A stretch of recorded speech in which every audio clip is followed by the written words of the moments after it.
Doing the setup on the DX7 for the MCP is really simple. You don't really have to set up much at all, but one thing that is critical to set up correctly is the swash mixing type. To set the swash mixing type, you do have to make sure that you hold down these two buttons while you turn the radio on. So hold those two down, turn it on, and you can see I have it on my mCPx there.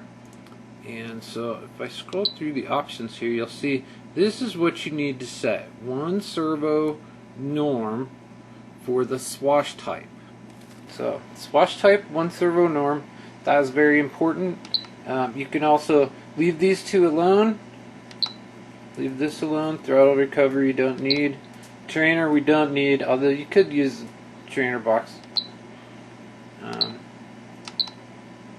Give it a name if you want, and then we'll go back to the normal screen. Okay, so now here's the settings I used. These are basically just straight from the manual.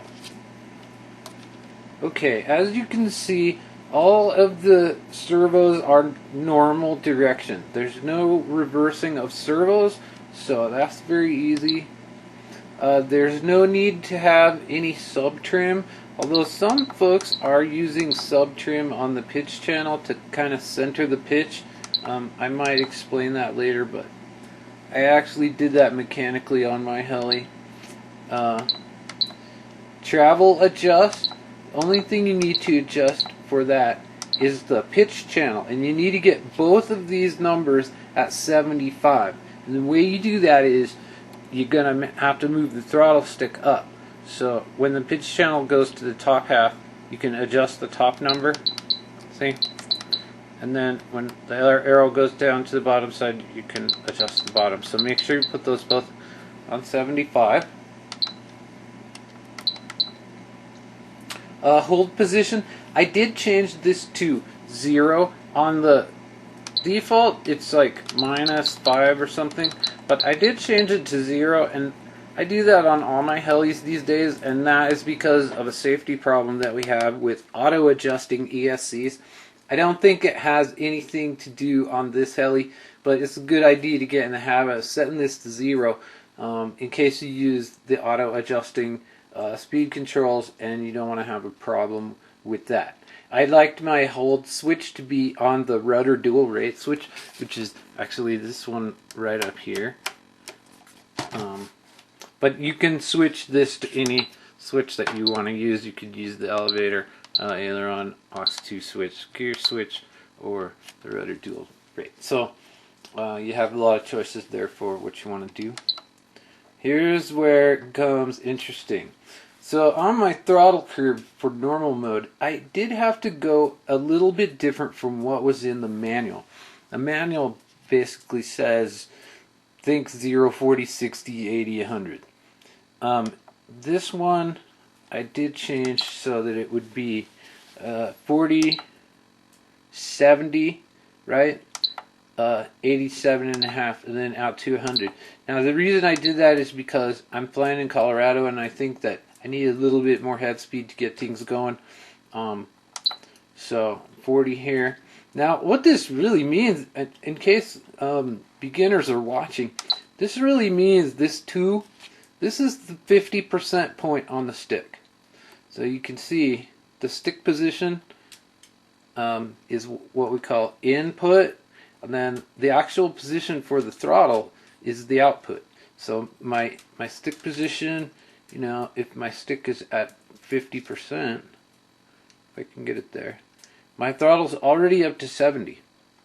But usually we're hovering more around 75%.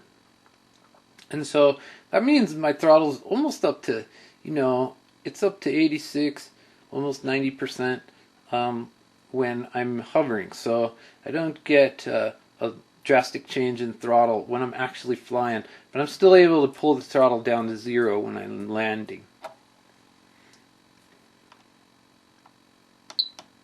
Throttle curve for stunt 1 mode, I went down to 85 in the middle. This is that's just what the manual says. And then stunt 2, I did 100% all the way across. For pitch curve, I did this. Now, I didn't really measure this or anything. I just started at 35 and went to, 50 in the middle, and then 75 and 100. So I'll show you. 35, nothing, INH, 50%. You can do INH here or 75 if you want, and then 100 out there. And EXP I left off.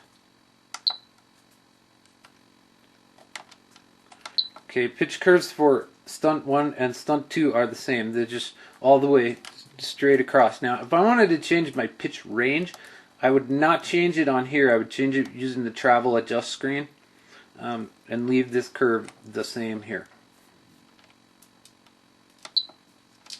This is what I'm trying for, getting a little bit more of a smooth hover.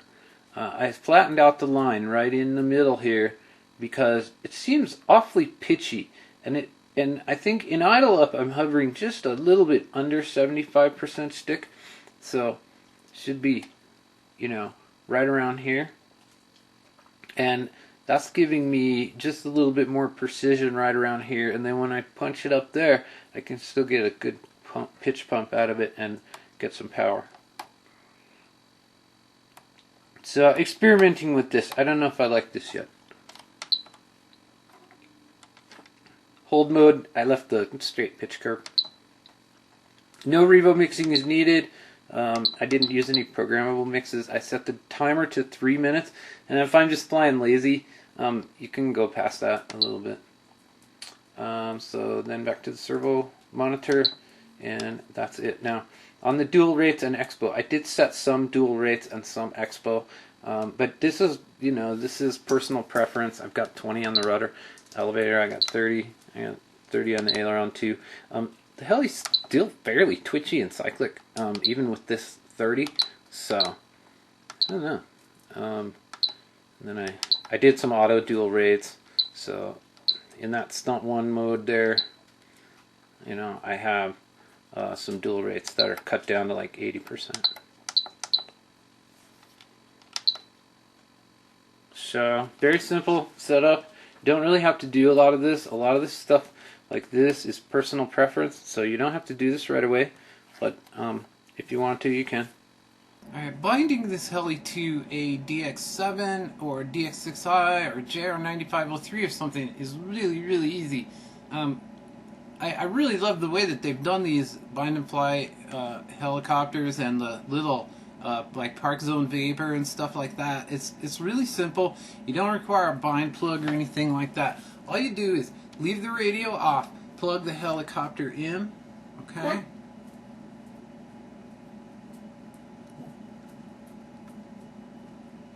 Plug in the battery and set it down, and wait until it goes into flashing.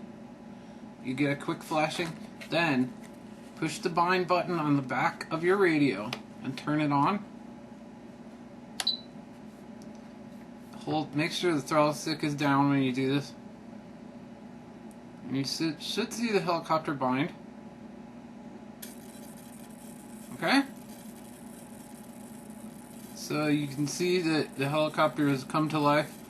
And now you can release the bind button and then put the throttle hold on. So I flip that on. Now, to check to see if your helicopter is working correctly, here's what you do. With the throttle hold on, very important that you have the throttle hold turned on. Look at the swash plate and make sure when you move the throttle stick upward, the swash moves up. Okay, you move down, swash moves down. When you push the elevator stick forward, swash moves forward like that. Okay, and if you push the cyclic stick to the right, then swash should turn down on the right side when looking from the back. Okay? So just like that.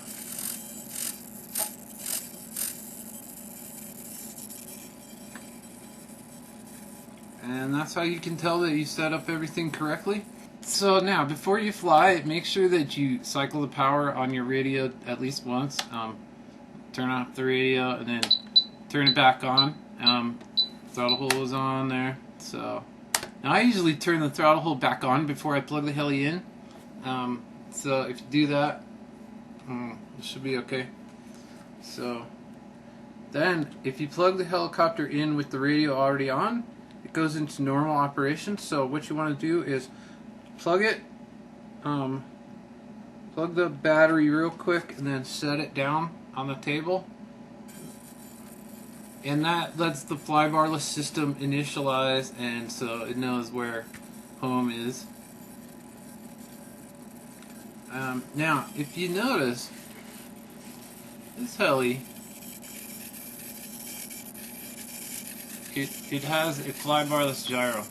So if I were to move the helicopter forward, it should attempt to put in rear cyclic in order to prevent that from happening, right? Now, when it's in throttle hold mode, it doesn't really do that. Right? So I'm pretty convinced that zero throttle actually turns the gyros off, because it should be reacting to this. Now, it sort of is, but see, you can hear the servos moving, but it's not really doing much of anything. So, I don't know, if I turn the throttle hold off, let's back up away from the camera a little bit. So turn the throttle hold off, and give it maybe a little bit of throttle. Yeah, you can see, that's the flybarless system trying to put in cyclic to prevent that pitching motion from happening. And so, you can see, when you have the throttle active, that flybarless system becomes very active. So now I go back to zero throttle. See, I'm not getting that reaction. So pre-flight checks on this heli are really easy to do. There's a few things that you need to look over